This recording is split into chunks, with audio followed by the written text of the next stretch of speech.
America में इंतखाबी मुहिम का आज आखिरी रोज़ है और ईस्टर्न टाइम के मुताबिक रात 12 बजे इंतखाबी मुहिम इख्तिताम पजीर हो जाएगी और सदारती इलेक्शन के लिए पोलिंग कल होगी। तमाम तर तैयारियां मुकम्मल हैं। 24 करोड़ से जायद अफराद हक़ राय दही इस्तेमाल करेंगे, जबकि 7.5 करोड़ अफराद ने कबल अज़ वक्त वोटिंग के जरिए अपना वोट कास्ट कर लिया है। दुनिया की नज़रें अब स्विंग स्टेट्स पर मरकूज हैं। कमला हैरिस और डोनाल्ड ट्रंप की वोटर्स को मुतवज्जे करने के लिए एक दूसरे पर कड़ी तनकीद भी जारी है और डोनाल्ड ट्रंप फरमाते हैं कि तमाम अमरीकियों के लिए उम्मीद का पैगाम लेकर आया हूं और मंगल को आपके वोट से महंगाई का खात्मा करूंगा। कमला हैरिस ने जो है वो मुल्क को नुकसान पहुंचाया, हम इसे ठीक करेंगे। उन्होंने ये भी कहा कि कमला हैरिस अब पॉलिसी आइडियाज पेश कर रही हैं। 4 साल में ऐसा क्यों नहीं किया? पेंसिल्वेनिया में इलेक्शन के नताइज 5 नवंबर को नशर करने का डोनाल्ड ट्रंप ने मुतालबा भी कर दिया और कहा कि इतने पैसे खर्च हो गए, लेकिन खदशा है कि इलेक्शन के नताइज में 12 दिन की ताखीर हो सकती है। जबकि दूसरी जानिब कमला हैरिस का कहना है कि डोनाल्ड ट्रंप इक़्तिदार में आए तो मुल्क गैर मुस्तहकम हो जाएगा। ट्रंप के मौक़िफ़ से इत्तफाक ना करने का मतलब दुश्मनी है। ट्रंप मुखालिफिन को जेल में डालना चाहते हैं, लेकिन मैं सियासी मुखालिफिन के साथ बैठने पर तैयार हूं। तो अब ये गहमा गहमी आखिरी मरहले में दाखिल हो गई है और किस तरह से जो इंतखाबी मुहिम है वो इख्तिताम पजीर होने जा रही है। शाहिद खान साहब की तरफ जाते हैं। शाहिद साहब, सर ये बताइए कि कमला हैरिस साहिबा इस वक्त जो है वो बड़ा इस वक्त यही कहा जा रहा है नेक टू नेक है मुकाबला, और जैसे कि अभी जिक्र भी किया है एक सर्वे का न्यूयॉर्क टाइम्स के, तो उसमें भी मामला बिल्कुल क्लोज जा रहा है और शायद ये पहली दफ़ा है कि इस वक्त तक भी कोई पोल जो है वो ये नहीं बता पा रहा कि कौन 1600 पेंसिल्वेनिया एवेन्यू में मकीन बनेगा।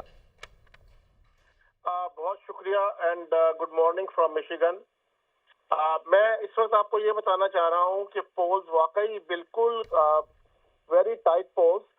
मिशिगन में भी 48 और I will be cautiously optimistic to say कि डेमोक्रेट्स इसमें बढ़तरी हासिल करेंगे।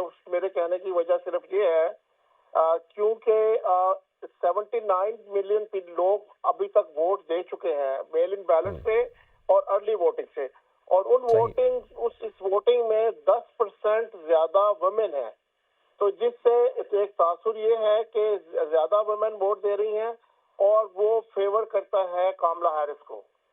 इसके अलावा ये आप कैसे कह सकते हैं कि जो जिन खवातीन ने वोट दिया है 10% खवातीन ने, वो फेवर कमला हैरिस साहिबा को कैसे करेगा, ये आप कैसे कह सकते हैं? ये इसलिए कि विमेन हेल्थ का issue is on the ballot और in battle ground states and in general women are supporting Kamala Harris because of her position on the women health issues. अच्छा, शाहिद खान साहब, सर अभी आप के आने से पहले जो है वो हम यानी कि जब बात हो रही थी आपने सुनी होगी गुफ्तगू साजिद तारड़ साहब की, और मैं यहाँ पर कोट भी कर देता हूँ। डोनाल्ड ट्रंप साहब जो हैं वो फरमा रहे हैं कि जी इन्वेस्टिगेशन जो है वो स्टार्ट कर देंगे प्रेसिडेंट जो बाइडन के खिलाफ, साबिक सदर बराक ओबामा के खिलाफ, लिज चेनी के खिलाफ, और साथ साथ वो जो मेटा के सीईओ हैं मार्क जकरबर्ग और गूगल को भी जो है वो वार्न कर रहे हैं और कह रहे हैं कि जी ये जो इलेक्शन इंटरफेरेंस का इल्ज़ाम जाहिर सी बात है कि उनके ऊपर वो अभी से लगा रहे हैं, तो वो इस जो भी कहें इसको धमकी कह लें कि वो दे रहे हैं, इसको आप किस तरह से देख रहे हैं?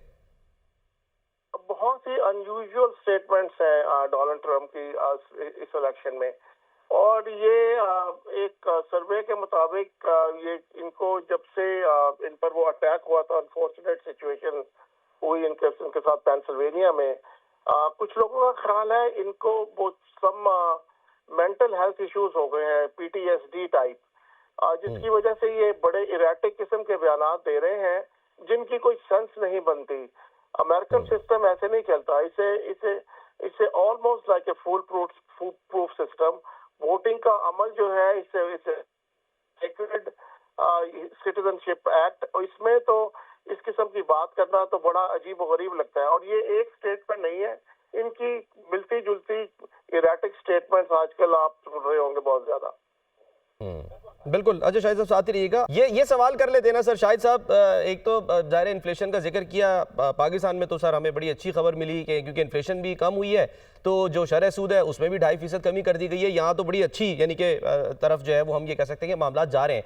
लेकिन अगर हम अमेरिका की बात करते हैं, वहाँ पर भी नो डाउट लोग बहुत से यही कहते हैं, तज्जियाकार भी, कि जब कोविड आया उसको बड़े अच्छे तरीके से हमारे कई जानने वालों ने बताया कि जी हम घर बैठे हैं, हमारे अकाउंट में पैसे ट्रांसफर हो रहे हैं, हमें कोई मसला नहीं हुआ। और इसी को लेके डोनाल्ड ट्रंप जो है उन्होंने भरपूर जो है वो उसका जिक्र भी किया और मुहिम भी चलाई।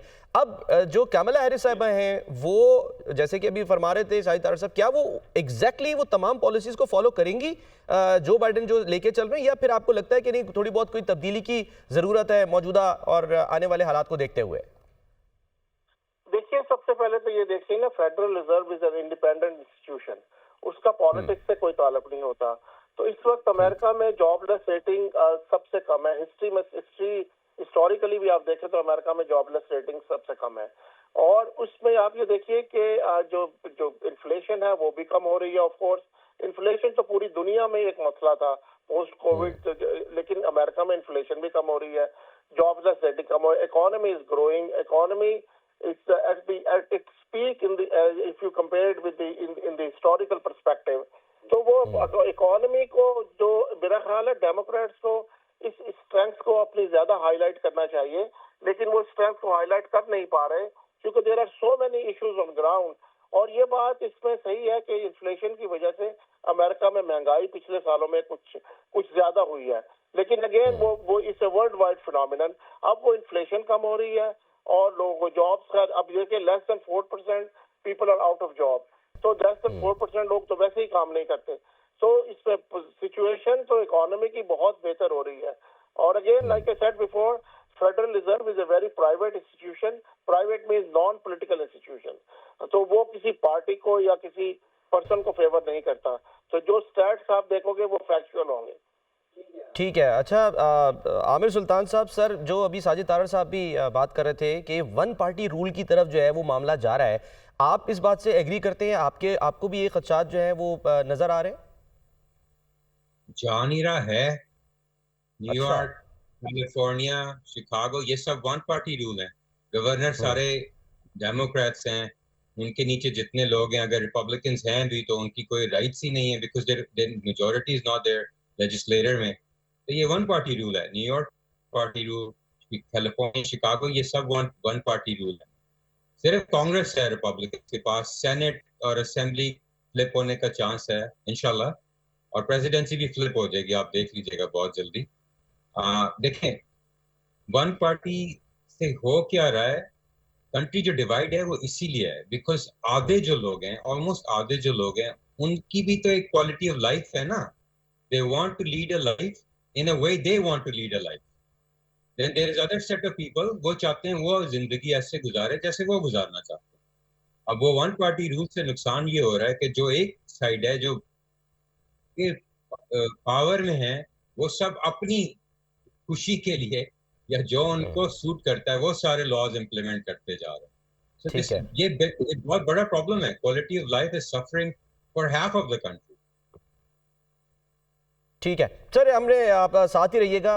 वन पार्टी रूल की आपने बात की है, एक तीसरी पार्टी जो है वो अपनी जगह बनाने की कोशिश कर रही है, और क्या कभी ऐसा वक्त आ सकता है अमेरिका में कि हम देखें कि डेमोक्रेट और रिपब्लिकन के अलावा भी कोई पार्टी जो है वो सदारती इंतखाब जीत सके?